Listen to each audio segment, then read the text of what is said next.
Good morning students. आज है 12 अक्टूबर और हम लोग डिस्कस करेंगे एडिटोरियल। और आज का एडिटोरियल बहुत ही खास है, थोड़ा सा पॉलिटिकल का तड़का है कांग्रेस और बीजेपी के बीच में। ये है सेंट्रल पॉइंट। इसका जो टाइटल है उसका नाम है सेंट्रल पॉइंट, यानी कि मध्य बिंदु या मुख्य बिंदु भी आप बोल सकते हैं। Congress should not use caste mobilization as communal counter. ये कहना चाह रहे हैं कि कहने का मतलब कि कांग्रेस को नहीं करना चाहिए। ये क्या देखो, यहाँ तक बोला है कि कांग्रेस को नहीं करना चाहिए इस्तेमाल किस चीज़ का, कास्ट मोबिलाइजेशन।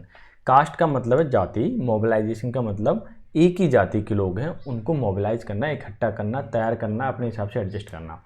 ठीक है। As counter, communal counter. Communal का मतलब हुआ सांप्रदायिक, काउंटर का मतलब किसी का विरोध करना। कि कम्युनल ऐसा नहीं है कि लोगों को काउंटर करने के लिए, सॉरी लोग नहीं बोलेंगे, मैं बोलूँगा बीजेपी को काउंटर करने के लिए, कि कम्युनल तौर पे आप लोगों को कास्ट बेसिस पे क्या कर रहे हो, मोबिलाइज कर रहे हो, तैयार कर रहे हो। इनके दिमाग में एक कम्युनल वाली फीलिंग डाल रहे हो। ठीक है, सांप्रदायिक ग्रुप वाली, यानी कि एक ही कम्युनिटी को, एक ही ग्रुप को क्या होना चाहिए, फ़ायदा होना चाहिए, इस तरह की फीलिंग डाल रहे हो। ऐसा कांग्रेस को नहीं करना चाहिए। ठीक है, ये बिल्कुल जस्टिफाई नहीं होता। पॉलिटिक्स करो लेकिन अच्छी करो। ठीक है, मेरे हिसाब से, मेरा पॉइंट ऑफ व्यू ये है। ये एडिटोरियल है, मैं आपको एक्सप्लेन करूँगा, पूरी की पूरी बुकैब मैं कराने वाला हूँ। इसमें समथिंग 10 बुकैब है। ठीक है, अब 10 में से आपको बताना है कि आपको कितनी बुकैब आती है। कमेंट जरूर कर दिया करो। साथ ही साथ आपको मैं आज सीरीज स्टार्ट की है, एरर सीरीज।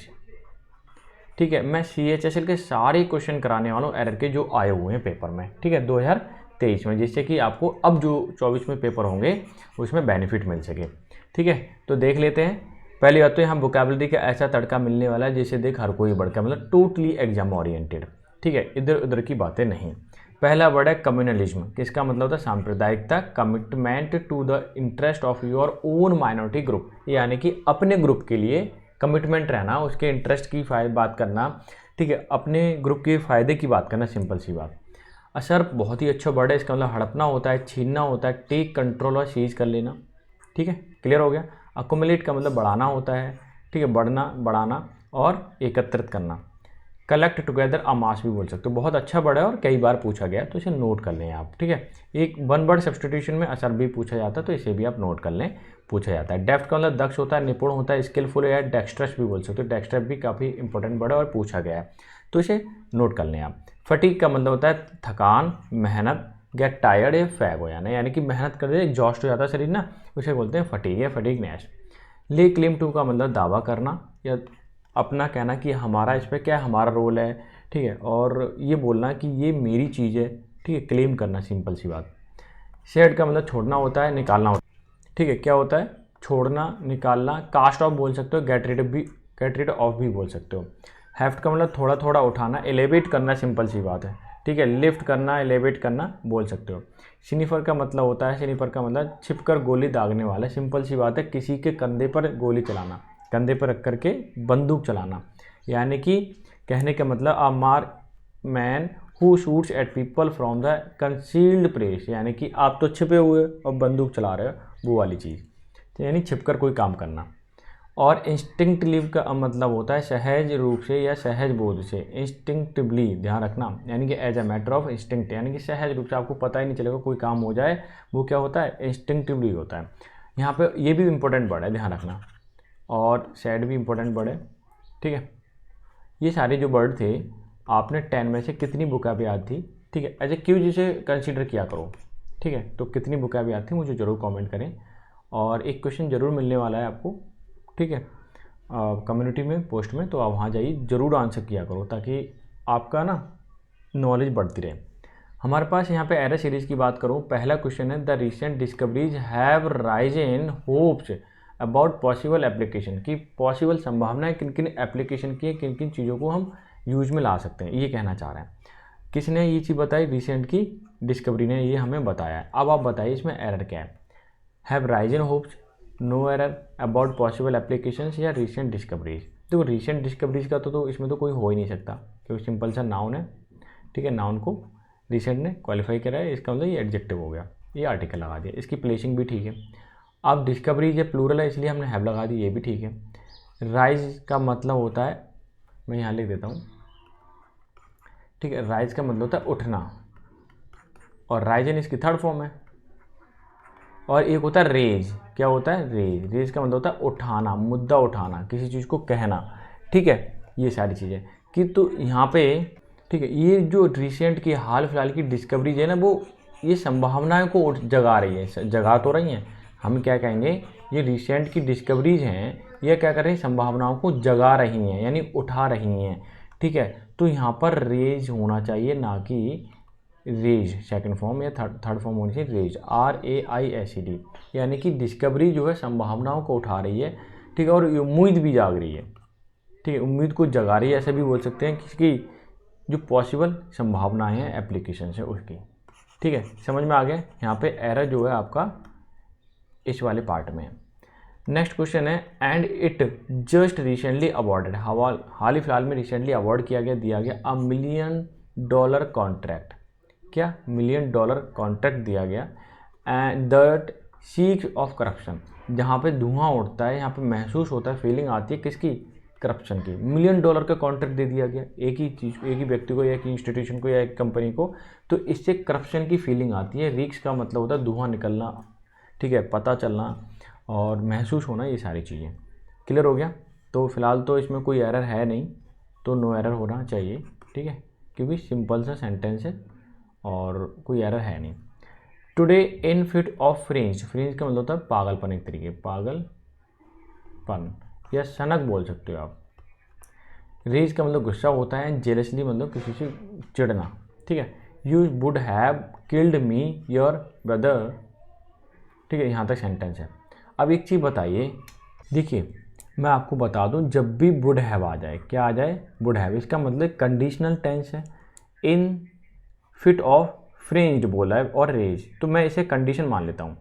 जब कंडीशन मान लेता हूँ तो फिर ये पास्ट में होना चाहिए, वो भी पास्ट परफेक्ट में। जब पास्ट परफेक्ट होगा तब यहाँ पे वुड हैव आएगा, यानी कि यहाँ पे मुझे in fit of head fringe rage जैसे भी बोल सकते हो, यानी कि इसमें हेड वाला केस आना चाहिए, तब जा करके वुड हैव आएगा, वरना गलत है। यानी कि एरर हमारा कौन से पार्ट में?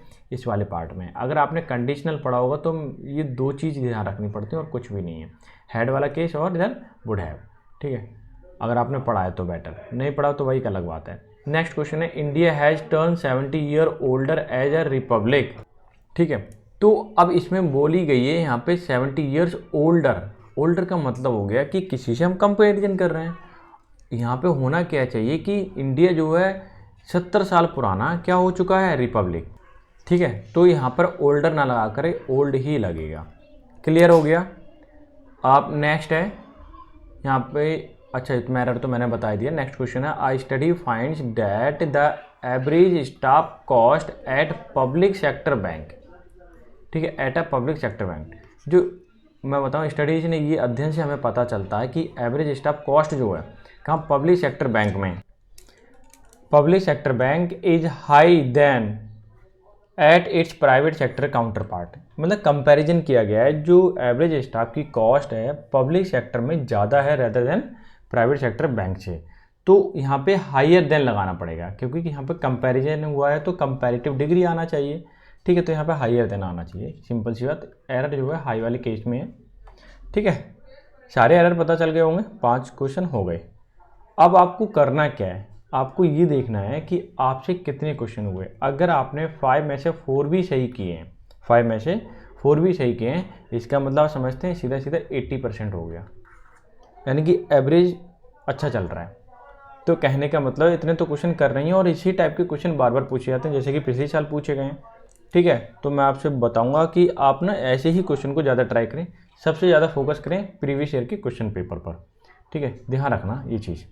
सेंट्रल मध्य बिंदु की बात हो रही कि कांग्रेस को नहीं करना चाहिए, should not use caste mobilisation, यानी कास्ट के बेसिस पर लोगों को मोबिलाइज ना करें, इकट्ठा ना करें, एज कम्युनलिज्म काउंटर, कि ये क्या है? कम्युनलिज्म काउंटर के रूप में है, सांप्रदायिकता का। ठीक है, सांप्रदायिकता के रूप में है, तो ये चीज़ अच्छी नहीं है, ये चीज़ बताना चाह रहे हैं। अब मैं क्या कर रहा हूँ, सेंटेंस को हाईलाइट करता हूँ और उसे एक्सप्लेन कर देता हूँ। मध्य प्रदेश ये सब्जेक्ट के रूप में आ गया एक। ठीक है, इन्होंने बाहर निकाल दिया, क्लॉज एक बना दिया। Which is geographically centre of India, जो कि यानी कि मध्य प्रदेश जो है। अब देखें ये कहना क्या चाह रहा है कि ये कहना चाह रहा है कि मध्य प्रदेश जो है ज्योग्राफिकली देखें तो वो क्या है, सेंटर है इंडिया का। यानी कि यहाँ से देखिए सब्जेक्ट हमारे यही है Madhya Pradesh. Madhya Pradesh will likely witness, कि मध्य प्रदेश विटनेस रहा है किस चीज़ का, स्ट्रेट सीधा सीधा contest between Bharatiya Janata party, यह रहेगा। ठीक है, बिल है तो फ्यूचर की बात कर रहा है कि कंटेस्ट का मतलब जहाँ पे क्या हो, इलेक्शन लड़े जाएंगे किन किन के बीच में, दो लोगों के बीच में, इसलिए बिटवीन लगाया, भारतीय जनता पार्टी एंड कांग्रेस। ठीक है, यही दो मेन पार्टी वहाँ पर। In the assembly election in November, जो नवंबर के महीने में असेंबली इलेक्शन होने वाले हैं, वहाँ पे बीजेपी और कांग्रेस दो ही पार्टी रहने वाली हैं। ठीक है, इनके बीच में क्या होने वाला है, इलेक्शन होने वाला है। ठीक है, देखते हैं आगे क्या होता है। सेंटेंस में देखिए, बीजेपी इज करंटली, अभी हाल फिलहाल में, ठीक है, in power in the state, की बीजेपी पावर में है। दो हालांकि है यद्यपि, it was the Congress that won the election 5 year ago in 2018, कि कांग्रेस ने 2018 में, ठीक है, इलेक्शन जीता। हालांकि कांग्रेस ने 2018 में जीता, लेकिन फिलहाल अभी सरकार किसकी है, बीजेपी की है। क्यों है, ये आगे वाले सेंटेंस में देखिए। ये देख लीजिए सेंटेंस क्या कहता है, यूजिंग डिफेक्शन, डिफेक्शन का मतलब होता है दल बदल, फ्रॉम कांग्रेस बीजेपी असर्व, बीजेपी ने क्या किया, असर्व कर लिया, छीन लिया, पावर 2 इयर्स लेटर इन 2020, यानी कि एमएलए को खरीद लिया होगा या एमएलए को ले लिया होगा। लेने के बाद क्या हुआ, पावर इनके, फिर क्या हुआ, इनके पास एमएलए ज़्यादा होगा बीजेपी के पास, तो उन्होंने पावर को छीन लिया 2020 में। यानी कि आपके 18 में इलेक्शन हुए, 2020 में फिर बीजेपी की सरकार बन गई, पहले कांग्रेस की थी। ठीक है, यहाँ पे देखिए आगे इन्होंने क्या बोला है सेंटेंस में, मैं पेन ले लेता हूँ। बीजेपी होप्स, बीजेपी उम्मीद करती है, टू ओवरकम मतलब बाहर निकलने की, किस चीज़ से, एंटी इनकम्बेंसी, यानी कि सत्ता विरोधी जो मैटर चल रहा है अभी, ठीक है, मध्य प्रदेश के अंदर, उससे बाहर निकल चलती है, ओवरकम होना चाहती है वहाँ से।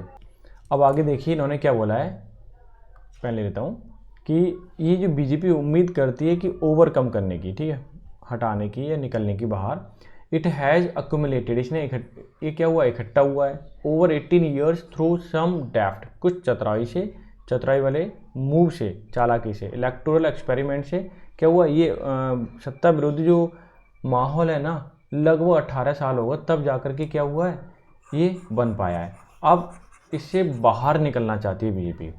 ठीक है, अब मैं सेंटेंस को हाईलाइट कर देता हूँ, पूरा का पूरा सेंटेंस, ताकि आपको विजुअल हो और क्लियर हो जाए। इन्होंने बोला है, अब यहाँ से देखिए इन्होंने क्या बोला है, the party has given enough indication, party ने काफ़ी मात्रा में इंडिकेशन दिए हैं।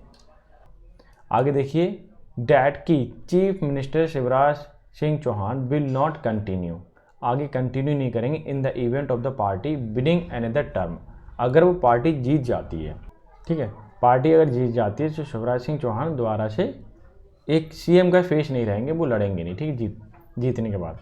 It has fielded 7 parliament member, यहाँ पे 7 पार्लियामेंट एमपी हैं, इंक्लूडिंग 3 यूनियन मिनिस्टर्स भी हैं, जिनका नाम नरेंद्र सिंह तोमर, फग्गन सिंह कुलस्ते एंड प्रहलाद सिंह पटेल। ये कुछ लोग हैं, ये पूरा का पूरा क्या करने वाले हैं, यूनियन जो मिनिस्टर है, इनमें से हो सकता है कोई चेहरा सीएम के रूप में निकल के आए। ठीक है, बात को तो देखते हैं कौन आता है, फिलहाल जीतने के बाद अभी तो हम कुछ नहीं कह सकते। आगे देखिए इन्होंने क्या बोला है, कि the party is batting that it will be able to generate new enthusiasm among fatigue cadre, कि पार्टी जो है, पार्टी इस बात का दावा कर रही है, बैटिंग का मतलब दावा करना, शर्त लगाना, होड़ करना, ये सारी चीज़ें होती हैं। Party is batting that it will be able to generate, कि ये एबल होगी जनरेट करने में, उत्पन्न करने में, न्यू एंथुजियाज्म, न्यू उत्साह, अमंग इट्स फैटिग कैडर, की जिनकी कैडर में जो भी लोग ठंडे हो गए हैं, मतलब उत्साह नहीं रहा है, ठीक है, इलेक्शन को लेकर के, तो उनके अंदर क्या भरेगी, ये जोश भर देगी। ठीक है, ऐसा ये करना चाह रहे हैं, तभी सरकार बनेगी इनकी। आगे देखिए, BJP strategy also de emphasises the performance of the state government mister Chouhan and turns the spotlight on the personal image of prime minister Narendra Modi. अब देखो ये कहना क्या चाह रहे हैं, सुनिए, कि बीजेपी की जो स्ट्रेटजी है, डी एम्फेसाइज द परफॉर्मेंस, ये जो परफॉर्मेंस है डी एम्फेसाइज मतलब ज़्यादा एम्फेसाइज नहीं कर रही, बड़ा चढ़ा कर दिखा नहीं रही है, ऑफ द स्टेट गवर्नमेंट की जो काम है वो ज़्यादा दिखावा नहीं कर रही उसका। Mister Chouhan turns the spotlight, वो स्पॉटलाइट को बदलना चाहते हैं पर्सनल इमेज के द्वारा, किसकी? प्राइम मिनिस्टर नरेंद्र मोदी की। यानी कि जो शिवराज सिंह चौहान है वो सीधा सीधा किसको पेश करके हैं? वो करते हैं पीएम के लिए, ठीक है, नरेंद्र मोदी जी के लिए। अब तो वहाँ से नरेंद्र मोदी का जो काम है, वास्तव में उनका काम अच्छा लगता है अगर जेन्युइनली देखा जाए तो। क्या है, लोग उनके फेवर में आते हैं, ठीक है। यानी कि जो सीएम है शिवराज सिंह चौहान, वो किनको पेश कर रहे हैं? मोदी जी को पेश कर रहे हैं, ताकि जनता उनके फेवर में आए, वोट दे। The party is campaigning focus on social group such as tribes people even as its lays claim to being a sole spokesperson of Hindu identity politics, which manifests itself acts such as the inauguration of the landmark statue of the आदि Shankaracharya recently. ये कहना क्या चाह रहा है? देखो, जो party campaign है फोकस कर रही है सोशल ग्रुप्स पर, जो ट्राइब पीपल हैं, यानी कि आदिवासी लोग हैं उन पर। अब ये कहना क्या चाह रहे हैं, ध्यान से देना कि इन्होंने वो फोकस कर रहे हैं किस पे? ट्राइब पीपल पर, जो आदिवासी लोग हैं। इवन एज इट क्लेम्स, ये इस बात का भी दावा करते हैं to being the sole spokesperson, कि भी एक ही स्पोक पर्सन है जो कि हिंदू आइडेंटिटी की बात करते हैं, उसकी पॉलिटिक्स पर, ठीक है। विच मैनिफेस्ट, जो दर्शाते हैं इट सेल्फ, खुद को, act such as the inauguration, इन्होंने इनाग्रेशन किया है लैंडमार्क स्टैचू ऑफ आदि शंकराचार्य का रिसेंटली, हाल फिलहाल में किया है। और ये मैनिफेस्ट कर रहे हैं अपने आप को इस रूप में कि उन्होंने आदि शंकराचार्य की क्या है, इमेज को या स्टैचू को क्या किया, अभी इनॉग्रेट किया है, ठीक है। तो ये हो गया, मतलब पूरे का पूरा हिंदुत्व की जो आइडियोलॉजी है वो फॉलो करते हैं ये बीजेपी वाले, शिवराज सिंह चौहान हो या कोई भी हो, ये सब के सब, ठीक है। और ये नेक्स्ट सेंटेंस देखिए, the Congress which is still nursing the wounds of 2020 split, कि 2020 में क्या हुआ, कांग्रेस से बीजेपी आ गई थी, है ना। तो जब पार्टी स्प्लिट हुई थी, एमएलए बीजेपी की तरफ चले गए थे, वो उस बुंड को, मतलब उस जख्म को, try to turn that setback in the favour in this round, कि वो चाहते हैं वो वाला दिखा करके जो घाव है 20 वाला, कि बीजेपी ने पार्टी तोड़ करके क्या बनवा दी थी, अपनी सरकार बना ली थी, उसको भरना चाहते हैं, वो दिखाना चाहते हैं, जो झटका लगाता ना उसका फ़ायदा लेना चाहते हैं वो। आगे लिखा है एंट्री ऑफ कांग्रेस डिफेक्टर, कि डिफेक्टर जो दल बदल लोग थे, into fold unsettle the power balance with the BJP, with in the BJP, ठीक। ये सेंटेंस देखिए क्या कहता है कि कांग्रेस के जो दल बदलू नेता थे, यहाँ से देखिए, entry of Congress defectors into its fold unsettle the power of balance with in the BJP, कि जो कांग्रेस को छोड़ करके बीजेपी में गए जितने भी एमएलए, तो वो लोगों ने बीजेपी पार्टी को अनसेटल कर दिया, गड़बड़ कर दिया, बैलेंस बन नहीं रहा है।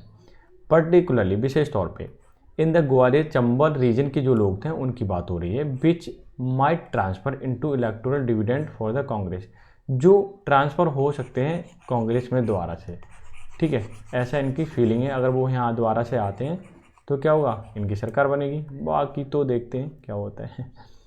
अभी मैं सेंटेंस को हाईलाइट कर देता हूँ। बोला है कि the defection also said some weight from the top for the Congress helping to the better balance its internal affair, कि डिफेक्टर जितने भी, डिफेक्शन जो भी है दल बदले वाले, सेड मतलब छोड़ते हैं, सम वेट कुछ वजन छोड़ देते हैं, फ्रॉम द टॉप ऊपर से कांग्रेस पर, helping to it better balance, इससे क्या होगा कि उनकी जो बैलेंस इंटरनल पॉलिसी है, इंटरनल जो दिक्कतें हैं ना, वो इम्प्रूव हो जाएंगी अगर वो क्या आते हैं कांग्रेस में दोबारा से सेट होके आ जाते हैं वो लोग, लीडर जितने भी हैं।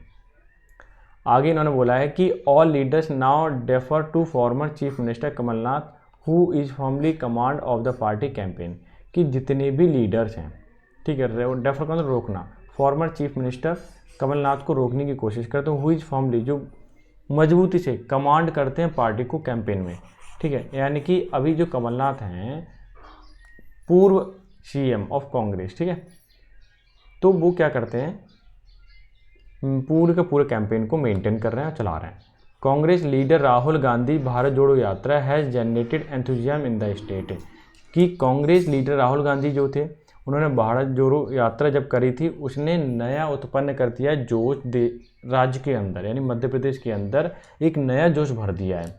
And now commands a following that adds additional heft for the party.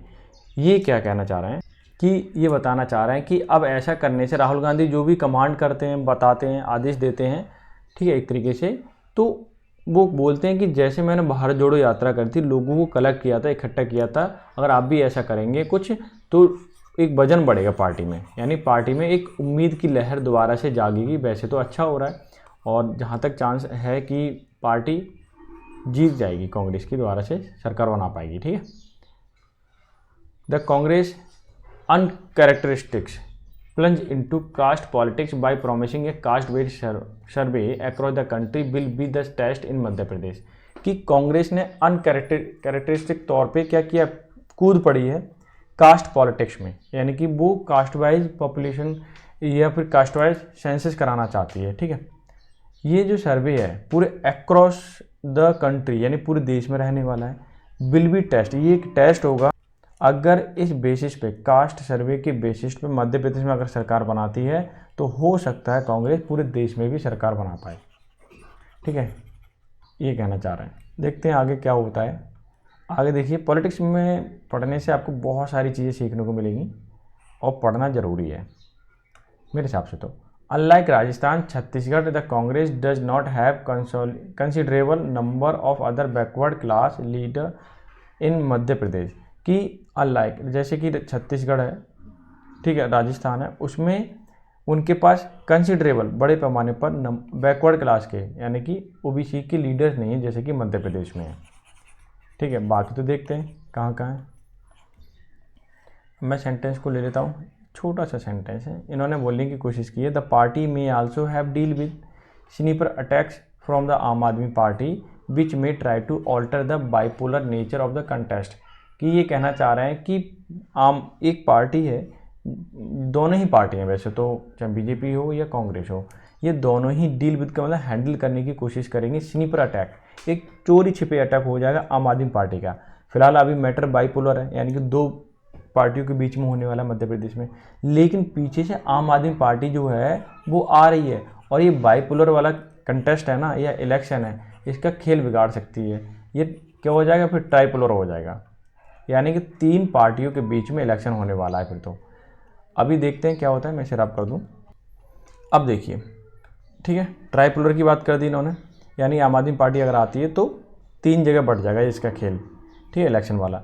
The biggest challenge for the Congress is to walk the tight rope on the question of Hindu identity politics. Congress के सामने सबसे बड़ा चैलेंज ये है कि एक टाइट रोप पर, यानी कि रस्सी, एक टाइट रस्सी है किस चीज़ की, हिंदू आइडेंटिटी पॉलिटिक्स है जो बीजेपी करती है। ये सबसे बड़ा मुद्दा है कांग्रेस के लिए। इसको ही वो अगर एक्सेप्ट कर ले, इसको चैलेंज के रूप में ले ले और सॉल्व कर दे तो सरकार बना लेगी। ठीक है। एंड अवॉइड कम्युनल पोलराइजेशन, कि कम्युनल पोलराइजेशन अवॉइड करे। That BJP instinctively resort when on the back of the foot, अगर ऐसा होती है तो स्वतः ही जो बीजेपी है बैक फुट पे आ जाएगी, पीछे हो जाएगी, मतलब हार जाएगी। फिलहाल कांग्रेस को थोड़ा वर्क करना चाहिए और कम्युनल पॉलिटिक्स ना करे। पोलराइजेशन अगर वो करती है तो दिक्कत हो सकती है। ठीक है, तो आप ये एडिटोरियल आपको अच्छा लगा, मुझे ज़रूर बताएं कैसा लगा। अच्छा ही लगा होगा आई होप सो, और चैनल को सब्सक्राइब कर दें, शेयर कर दें एक दूसरे को, ताकि लोग PDF ले सकें, जितने भी स्टूडेंट हैं जिनको रिक्वायर्ड है, और मुझे थोड़ा सा बेनिफिट हो सके। तो मिलते हैं नेक्स्ट सेशन में, तब तक के लिए bye bye, take care, have a good day.